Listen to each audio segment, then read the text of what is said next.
अस्सलाम वालेकुम। रेडियो पाकिस्तान इस्लामाबाद के स्टूडियो से प्रोग्राम असासा के साथ मैं हूं आपकी मेज़बान अनीला कुरैशी। प्रोग्राम असासा आपके लिए तरतीब देती हैं फरहाना क्यानी। हमारे साथ रिकॉर्डिंग इंजीनियर हैं आकिल स्याम।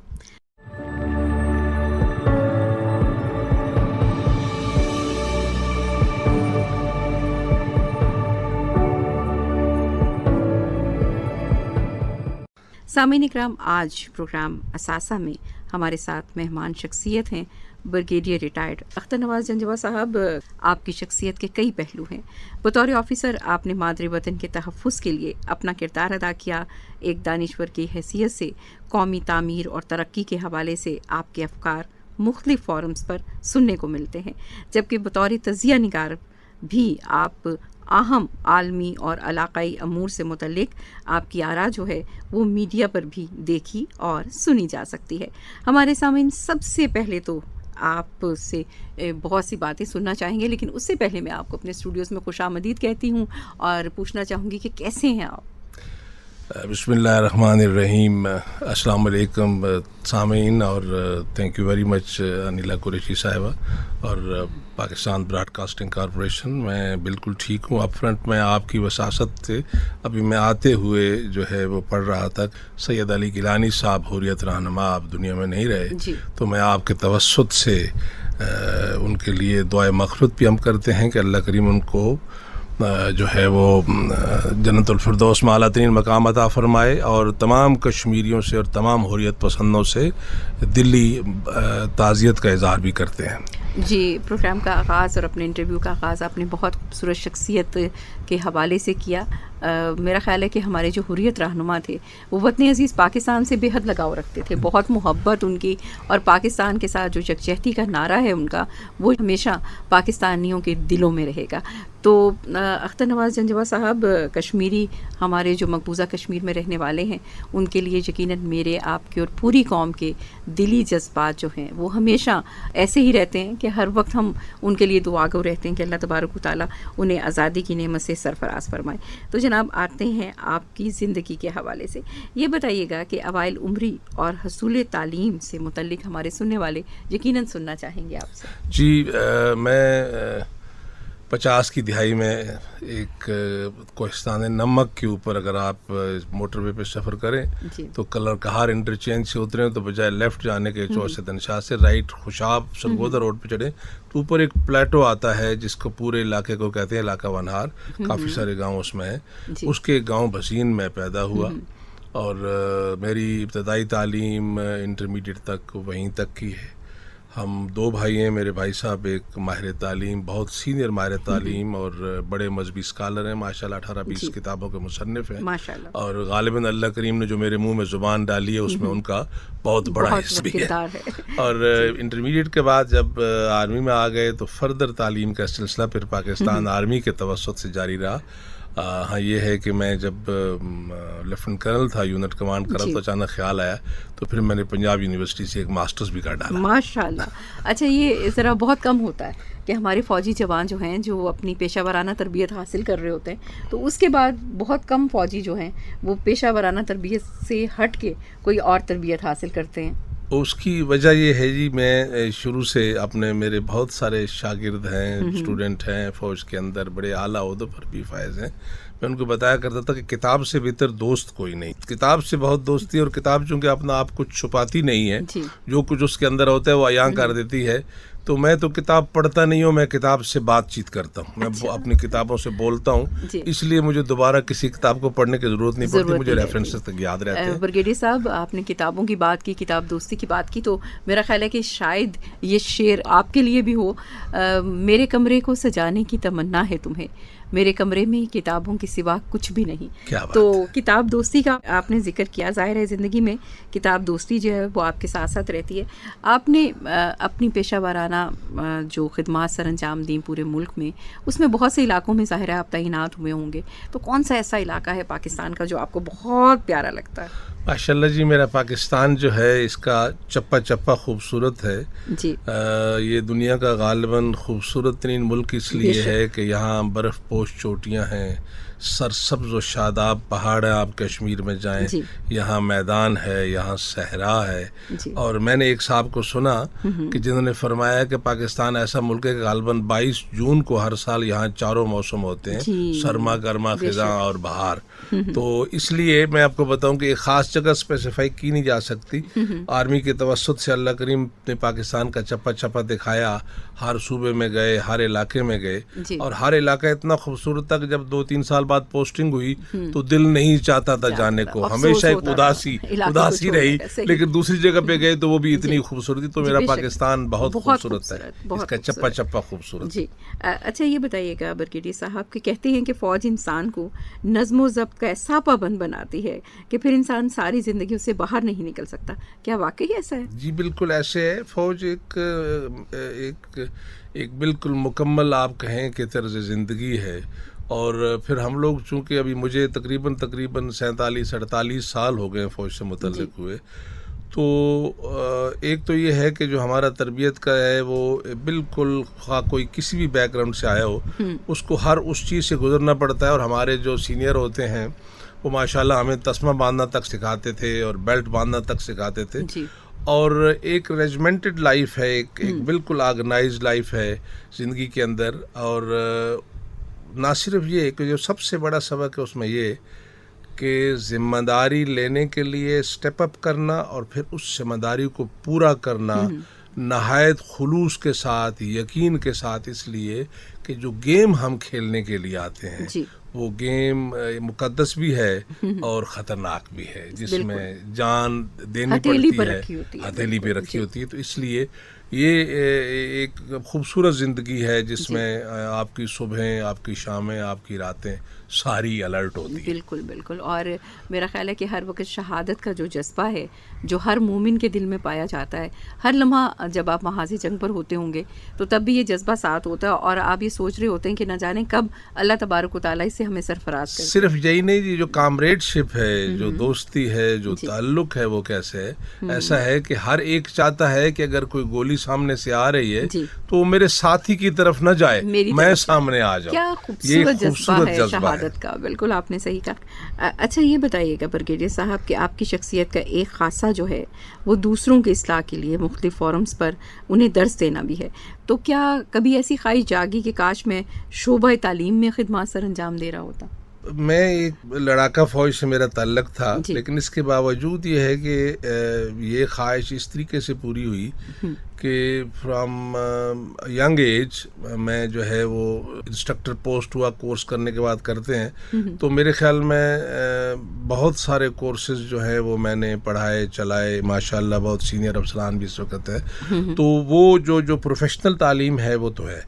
अब दूसरी जो तालीम जिसकी आप बात कर रहे हैं, जो ज़िंदगी के हर शोबे पे है, उसका ये है कि मैं कोशिश ये करता हूँ, एक हदीस शरीफ है रसूल पाक सल्लल्लाहु अलैहि वसल्लम ने फरमाया कि अगर आपको एक अच्छी चीज़ मालूम हो और आप अपने भाई को ना बताएं तो क़यामत के रोज आपको आग का लगाम डाला जा सकता है। तो मैं उस लगाम से बचने के लिए अगर मुझे कोई अच्छी चीज़ मालूम हो तो मैं ज़रूर दोस्तों से शेयर करता हूँ। और यही सबब है कि चूँकि मैं पढ़ता हूँ और पढ़ने के बाद चीज़ें रह जाती हैं, तो मैं जब किसी महफिल में जाता हूँ, किसी सेमिनार में जाता हूँ, किसी जगह बैठता हूँ, तो जो भी अच्छी चीज़ मुझे मालूम होती है मैं दोस्तों के साथ, अहबाब के साथ, बच्चों के साथ, बड़ों के साथ शेयर कर देते हैं। सही, यानी आप समझते हैं कि जो वो जज्बा है तालीम का, दरसो तदरीस का, उसकी तस्कीन हो जाती है। अच्छा ये बताइएगा कि हुब्बुल वतनी के हवाले से ज़ाहिर है कि आपके जो ख़यालात हैं वो इंतहाई बाकमाल भी हैं, और फिर अफ़वाज पाकिस्तान का हिस्सा बनने के बाद तो वतन अज़ीज़ पाकिस्तान से मोहब्बत जो है वो दो चंद हो जाती है। तो आप क्या समझते हैं कि वतन से मोहब्बत की ये असास जो है ये क्या है? हुब्बे वतन अज़ मुल्क सुलैमा खोशतर। लेकिन इसकी एक और वजह है, क्योंकि मैं तारीख़ का भी स्टूडेंट हूँ और मैं मुतालिया करता हूँ, फिर उस पर अपना तजिया करता हूँ, फिर अपनी राय बांधता हूँ, और अगर कोई अच्छा मिल जाए और वो मेरी राय को कहे कि गलत है तो मैं मान भी लेता हूँ, फिर दोबारा उस पर तजिया करता हूँ। अगर आप इस खित्ते की तारीख़ देखें तो हज़ारों साल पुरानी इस खित्ते की तारीख़ है। मुसलमान जो यहाँ पर हुआ या बाहर से आया वो आउटसाइडर था, उसको आज भी आउटसाइडर समझा जाता है। फिर ये है कि वो कभी अक्सरियत में हुक्मरानी करने के बावजूद वो कभी अक्सरियत में नहीं रहा, सही। और फिर स्कैटर्ड था पूरे बड़े सगीर के अंदर। और चूंकि मुसलमानों से हुक्मरानी गई थी अंग्रेज के पास, तो मैं ये समझता हूँ कि ये जब हम कहते हैं ना अतिया खुदाबंदी, ममलकत खुदादाद, तो मेरी नज़र में ये वाक़तन एक अतिया खुदाबंदी है कि अल्लाह करीम ने ये हम पर करम किया कि हमें ये आशियाना, ये खूबसूरत एक दरख्त फलदार सायादार हमें एक मोजिज़ा है, मोजिज़ा है। तो यही असास है इससे प्यार की। बल्कि मैं जब जाता हूँ मुख्तलिफ़ जगहों पे सेमिनार्स में या मुख्तलिफ़ महफ़िल में, बड़े बड़े लोगों के यहाँ जाता हूँ, उसमें मशाइख़ अज़ाम होते हैं, उलमाए किराम होते हैं, स्कॉलर्स होते हैं, तो मैं हमेशा एक बात करता हूँ जो आज आपके तवस्सुत से अपने सामीन को बता देता हूँ कि ये मेरा अपना ज़ाती अकीदा है, मुमकिन है मैं गलत हूँ, लेकिन ये है कि मेरा अकीदा, आसास पूछी ना आपने कि क़यामत के रोज़ जब अल्लाह करीम मुझसे मेरे मामलात और मामूलात का सवाल करेगा तो उस पर तो मुझे बोलने की ज़रूरत नहीं होगी कि अल-यौमा नख्तिमु अला अफ़वाहिहिम, मेरे मुँह पे मोर, मेरे औज़ा बोलेंगे। लेकिन एक सवाल ये होगा कि दारुल कुफ्र में तुम्हें एक खित्ता अता किया था, तुमने उसके लिए क्या किया? यानी वतन के लिए क्या करते हैं हम। बहुत खूबसूरत बात आपने की, और मेरा ख्याल है कि ये वो आपकी बात वो बात है कि जिस पर हर साहिब इल्म को सोचना चाहिए कि उसने अपने वतन के लिए क्या किया। बात करते हैं हज़रत अल्लामा इकबाल रहमतुल्लाह अलैह की, जिनके अफ़कार से ज़ाहिर आप भी मुतासिर हैं। ये बताइएगा कि इकबाल का जो पैगाम है वो नौजवान नस्ल के लिए क्या है? पहले तो मैं ये कहूँगा कि कई चीज़ होती हैं जो लोग कोशिश करके करते हैं। मेरे ख्याल में हज़रत इकबाल रहमतुल्लाह अलैह एक ऐसे थे कि जिन पर अल्लाह का खसूसी करम था, और उनसे चीज़ें करवाई गई हैं। जैसे असारे खुदी में उन्होंने कहा, हम जब कहते हैं कि उनकी शायरी इल्हामी शायरी है, तो इसमें कोई उनसे चीज़ें करवाई गई। और फिर ये है कि उसी खुदी से उनका एक नौजवान के लिए पैगाम ये है कि तू झुका जब गैर के आगे न तन तेरा न मन। तो उन्होंने ये कहा कि फ़क्र जो है उस पे भी, अगर आप गरीब भी हो, फ़कीर भी हो, उस पे फ़ख्र करो, लेकिन अपने आप को कॉम्प्रोमाइज़ मत करो। और नौजवान को तो उन्होंने बहुत एड्रेस किया अपनी सारी शायरी के अंदर, क्योंकि उनका मतम नज़र वो जवान हुआ, ईगल हुआ, उकाब, ये सब चीज़ें जो है कि कभी है नौजवान मुस्लिम तदब्बर भी किया तूने, वो आज भी हम पर लागू है। हमारे नौजवान को आज भी तदब्बर करना चाहिए, और तदब्बर से फिर तदबीर निकलेगी, और तदबीर से हमारी तरवीज होगी। जी बिल्कुल, आपने दुरुस्त फरमाया। और हज़रत अल्लामा इकबाल की शायरी का जब हम मुताला करते हैं तो ये चीज़ें बहुत वाज़ेह तौर पर हमारे सामने आती हैं। ये बताइएगा कि आप क्या समझते हैं कि हमारा आज का जो नौजवान है वो किन चीज़ों से दूर होता जा रहा है? ये आपने माशाल्लाह बहुत अच्छा सवाल किया। और मैं चूँकि नौजवानों के साथ अब भी बैठता हूँ, उठता हूँ, बच्चों के साथ बच्चा हो जाता हूँ, और बहुत क्लोज़ मेरी एसोसिएशन से बच्चों से, बहुत तब्दीली आई है। और वो तब्दीली किसी जगह पे बहुत अच्छी है, और बहुत जगह पर वो ख़राबी की तरफ लेके जा रही है। सोशल मीडिया से आप बहुत चीज़ें सीख सकते हैं। ऐसी चीज़ें मौजूद हैं। मेरे अपने कंप्यूटर के अंदर हज़ारों के हिसाब से बुक्स हैं। जो कहीं से अच्छी किताब मुझे कोई, मैं जिक्र पढ़ता हूँ, अखबार में देखता हूँ, मैं उसको PDF डाउनलोड कर लेता हूँ, फिर इधर उधर गया किसी बुक डेपो पे देखा जाके अगर मिल गई तो उसकी हार्ड कापी भी ले ली। लेकिन इसके साथ साथ हमें बहुत एहतियात की ज़रूरत है कि सोशल मीडिया हमारे अखलाक को तबाह व बर्बाद कर सकता है। रिसेंटली भी पाकिस्तान में चंद ऐसे मौके हुए जो अनफॉर्चुनेट थे, जो नहीं होने चाहिए थे, और वो सौगात भी हमें सोशल मीडिया से मिली। जैसे आप चीज़ों को इस्तेमाल करें, हर चीज़ के दो एंगल होते हैं, पॉजिटिव और नेगेटिव। रात और दिन इकट्ठे आप कैसे इस्तेमाल करते हैं अपनी रात को, आप उसको इबादत में भी गुजार सकते हैं और ग़िलाज़त में भी गुजार सकते हैं। यही पैगाम है। और दूसरी चीज़ जो इस वक्त हमारे बच्चों को, नौजवानों को समझना चाहिए कि हम अंडर अटैक हैं मुख्तलिफ़ लोगों की तरफ से, कि जो नशा आवर चीज़ें जो है पाकिस्तान में घूम रही हैं, वो हमारे जो इंस्टीट्यूशंस हैं, जो तरबियत गाहें हैं, जो इल्म गाहें हैं, जो स्कूल कॉलेजेस हैं, वहाँ के बच्चे और बच्चों को मालूम होना चाहिए कि जब आपको किसी ड्रग की, किसी चीज़ की लत पड़ जाती है तो फिर वो जानलेवा होती है। वो आपके अखलाक को, आपके किरदार को तबाह व बर्बाद करती है। उससे बचना बहुत ज़रूरी है। और ज़िंदगी में जो मैं हूँ, को नौजवान हो, बूढ़ा हो, जो भी हो, मर्द हो, औरत हो, अपने आप को जवाबदेह हो जाइए अपने हर अमल के लिए। अल्लाह करीम तो देख रहा है और वो ज़रूर पूछेगा, लेकिन अगर आप अपना तजिया रोज़ाना करें कि आज दिन को मैंने जो कुछ किया उसमें से क्या कुछ शर्मिंदगी का बायस था और क्या कुछ बायस फ़ख्र था या बायस शुक्र था। और ये भी देख लीजिए कि हम जो कुछ भी काम करते हैं दुनिया में, ये आलमी असबाब है, उसके दो गवाह हर वक्त मौजूद होते हैं। और सबसे पहला गवाह मैं ख़ुद हूँ, मुझे मालूम है मन आनम के मंदानम के मैं हूँ क्या और कर क्या रहा हूँ। और दूसरे, अगर हम किसी को मानते हैं, कोई किसी मज़हब से हों, किसी न किसी खालिक को मानते हैं, तो वो खालिक भी दूसरा गवाह है। इसलिए अपने आप को जब हम जवाबदेह हो जाएंगे तो बहुत सारी जो समाजी बुराइयां हैं उनसे हम दूर हो जाएंगे, हमारे किरदार पे जो है वो कदगन नहीं लगेगी।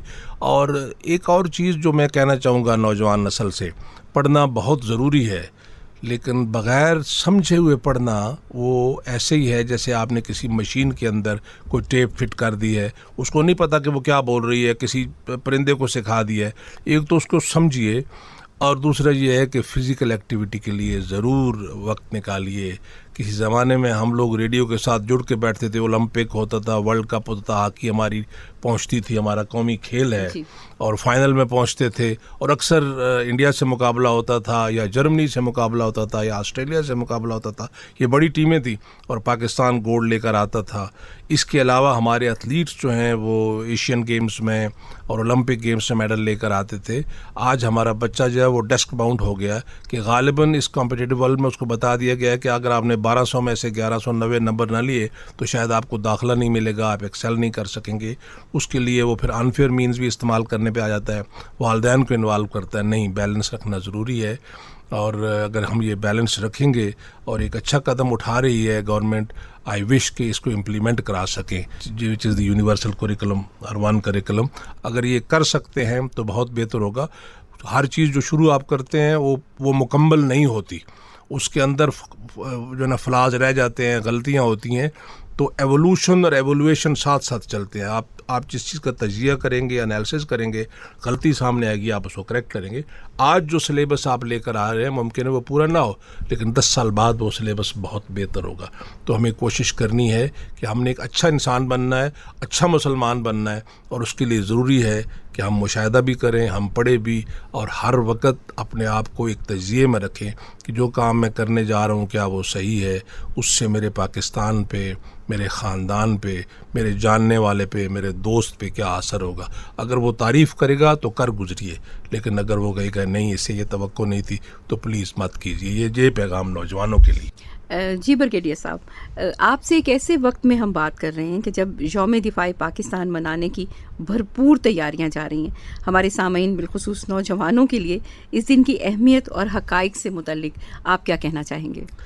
मुझे याद है ज़रा कि मैं अपनी ज़िंदगी के पहले अशरे में था जी, और वो जंग का समा और वो आपके स्टूडियो से अनवर बहजाद साहब और शकील अहमद साहब की गूंजती हुई आवाज़ें, मलका तरन्नुम नूरजहां और उनके गीत, गुलाम मुस्तफा और जो गांव में एक आध रेडियो होता था उसके साथ बैठ के लोग सुनते थे। वो एक ऐसा जज्बा लाजवाल था कि जिसने कौम को सिलट से लेकर लंडी कोतल तक ऐसे एक शीशा कलाई दीवार बनाया, और माएँ, बहनें, बेटियां, बुजुर्ग, भाई सब बाहर निकले, और कोई ऐसा शोबा नहीं था ज़िंदगी का जिसने उसमें हिस्सा न लिया हो किसी न किसी तरीके से।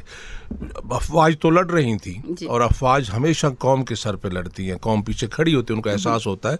अफवाज लड़ रही थी, लेकिन कौम का जो जज्बा था वो लाजवाल था, और अल्लाह करे कि वो जज्बा कायम भी रहे बल्कि फजूतर हो। अब इसका एक सबक भी है, हम जिस दुनिया में रहते हैं वहाँ यकीनन हमारे कुछ दोस्त होते हैं, कुछ मुखालिफ होते हैं। मुखालिफ चाहते हैं कि हमारी स्ट्रेंथ्स को, हमारी जो भी हमने जिस चीज़ का अपनी सलाहियतों का इजहार किया, हमारी जो ताकत है उसको कमज़ोरी में बदल दें। तो जब 65 में ये था कि समंदर पे हमारा राज था, फ़िज़ाओं में हमारा राज था, और खेमकरन पे हमने झंडा लहरा दिया, सारा कुछ हो गया। गालिबन उसके बाद हम एक तो कॉम्प्लिसेंसी का शिकार हुए, साजिशों का शिकार हुए। अगरतला साजिश उन्हीं दिनों की बात है। फिर 6 साल के अंदर अंदर दुश्मन ने हमें 2 लख्त किया, सही। आज वो सिलट वाला पाकिस्तान हमारे साथ नहीं है, अगरचे एक इस्लामी मुल्क है।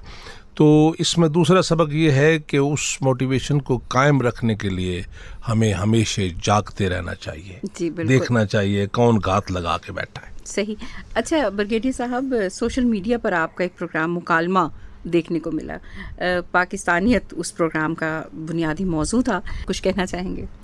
जी, मुकालमा जो है वो हमने इसी नज़रिए से शुरू किया था। मेरे बहुत ही प्यारे दोस्त वो एंकर का काम करते थे, अशफाक गोंदल साहब, आपके वो सेक्रेटरी भी रहे हैं। तो जब हमने 5 प्रोग्राम कर लिए तो उसके बाद हमने उस तरीके को, मेथडोलॉजी को थोड़ा सा चेंज किया। Then we went out to the different universities और बच्चों को जाके एड्रेस मैंने किया मुख्तलिफ़ जगहों पे। मैं पेशावर भी गया, यहाँ इस्लामिक इंटरनेशनल में भी गया, मुल्तान में भी गया, लाहौर में भी हुए और मुख्तलिफ़ यूनिवर्सिटियों में हमारे लोग गए और वहाँ पर एक ही बात उन्हें बताई कि सदा सलामत पाकिस्तान, ता क़यामत पाकिस्तान, पाकिस्तान है तो हम हैं, ये मैसेज था उसका। और वो बड़े अच्छे प्रोग्राम हुए, उनकी फीडबैक बहुत अच्छी आई, लेकिन फिर हमने उसको चाके फिज़िकल अपीयरेंस में चेंज कर दिया। आज प्रोग्राम के तवज्जुह से पाकिस्तानी कौम को क्या पैगाम देना चाहेंगे? मैं पाकिस्तानी कौम को जहाँ जाता हूँ यही कहता हूँ, जो बात पहले मैंने कह दी, शुरू में भी वही बात की कि पाकिस्तान एक अतिया खुदाबंदी है, और अब आखिर में भी एक बात ये की थी कि पाकिस्तान है तो हम हैं, हमें देखना चाहिए। मैं दुनिया में मुख्तलिफ़ ममालिक में गया हूँ, फ़ौज की तरफ से, पाकिस्तान की तरफ से मैंने पिछले 3-4 साल पाकिस्तान को रिप्रेजेंट किया है SCO फोरम मीटिंग में। जो इज़्ज़त, जो सिक्योरिटी जी, जो पहचान यहाँ पर है हमारी, वो दुनिया के किसी और मुल्क में हमें नहीं मिल सकती। और हम लोग जो क्रिप करते हैं, जो शिकायत करते हैं, मेरे ख्याल से मैं नौजवानों से ये बात कर रहा हूँ कि मेरे बच्चों, कभी अपने वालिद से, अपने दादा से पूछो कि जो कुछ आज आपके पास है क्या 20 साल पहले भी वही था? नहीं था। ये जो कुछ आज हमारे पास है अल्लाह के फजल व करम से पाकिस्तान को अल्लाह करीम ने सबब बनाया। इसलिए जैसे पहले मैंने कहा कि जब रोज़े क़यामत अगर सवाल हो तो हमारे पास ये जवाब होना चाहिए कि अल्लाह करीम हमने तेरे अतिये के लिए ये किया। बेशक। और अगर उधर शर्मिंदा हुए जी, तो फिर शायद बाजी हार जाएंगे। तो मेरा यही पैगाम है कि पाकिस्तान को हमेशा सुप्रीम रखो और इसके लिए जो कर सकते हो करो, क्योंकि हमारी तरक्की, हमारी आने वाली नस्लें, उनकी तरक्की, उनकी तालीम, उनकी तरबियत, उनका पॉलिटी ऑफ नेशंस में मकाम जो है वो जुड़ा है पाकिस्तान से। पाकिस्तान अगर तरक्की करेगा तो हम सब तरक्की करेंगे, और पाकिस्तान को ख़तरात लाहक होंगे तो हम सबको ख़तरात लाहक होंगे। पाकिस्तान और हम अलहदा हो ही नहीं सकते। हम पाकिस्तान हैं, पाकिस्तान हमारा है, ये मेरा पैगाम है। ब्रिगेडियर रिटायर्ड अख्तर नवाज जंजवा साहब बहुत खूबसूरत बात के साथ प्रोग्राम का इख्तिताम करते हैं कि पाकिस्तान हमसे है और हम पाकिस्तान से हैं। प्यारा पाकिस्तान, हम सब की शान, हम सब की जान, हम सब की आन, हम सब का मान। वतन अजीज़ पाकिस्तान से मोहब्बतों के इजहार के साथ ही अपनी मेज़बान अनिला कुरैशी को प्रोग्राम असासा से इजाज़त दीजिए। प्रोग्राम आपके लिए तरतीब दिया फरहाना क्यानी ने, हमारे साथ रिकॉर्डिंग इंजीनियर आकिल सिया। अपनी दुआओं में बहुत याद रखिएगा। अल्लाह ने के मान।